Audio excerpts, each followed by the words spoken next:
अब बढ़ते हैं स्टूडेंट क्वेश्चन नंबर 7 की तरफ। Describe ozone depletion and its effect. आपको बताना है स्टूडेंट कि ओजोन लेयर क्या होती है, उसकी कैसे डिप्लीशन हो रही है और इसके क्या क्या इफेक्ट हो सकते हैं। तो स्टूडेंट मैंने आपको बताया था कि ओजोन तो जब अल्ट्रा, उसका काम क्या है ओजोन लेयर का, कि वो मौजूद है स्ट्रेटोस्फीयर में, अल्ट्रा वायलेट रेडिएशन आके ओजोन पे टकराती हैं, उसको वो ऑक्सीजन और एटॉमिक ऑक्सीजन में कन्वर्ट कर देती हैं।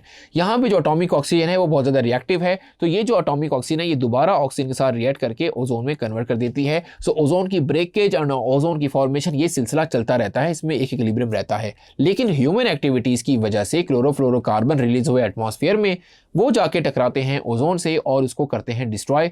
जब ओजोन को डिस्ट्रॉय करते हैं तो उसके फिर यहाँ पे इफेक्ट आना शुरू कर देते हैं, जिसको हम कहते हैं कॉजेज ऑफ ओजोन डिप्लीशन। सो मैंने आपको कॉजेज सारे बता दिए। क्लोरोफ्लोरोकार्बन जो कि ओजोन लेयर को डिस्ट्रॉय कर रहे हैं, आपकी स्क्रीन पे शो हो रहा है इसका रिएक्शन।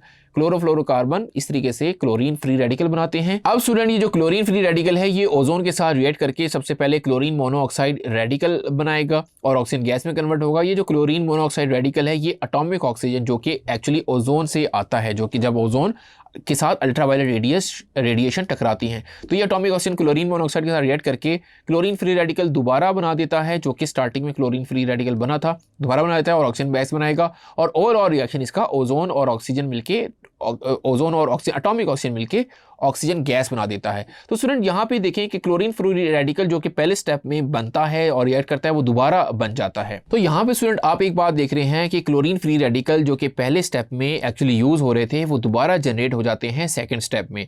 सो ये जो क्लोरीन है ये एक्चुअली आपके प्रोसेस को दोबारा डिस्ट्रॉय कर सकता है और ये जो क्लोरोफ्लोरोकार्बन ओवरऑल तकरीबन 10,000 ओजोन के मॉलिक्यूल को डिस्ट्रॉय करने की सलाहियत रखता है। सो होपफुली स्टूडेंट आपको ये क्वेश्चन अच्छे से समझ आ गया होगा।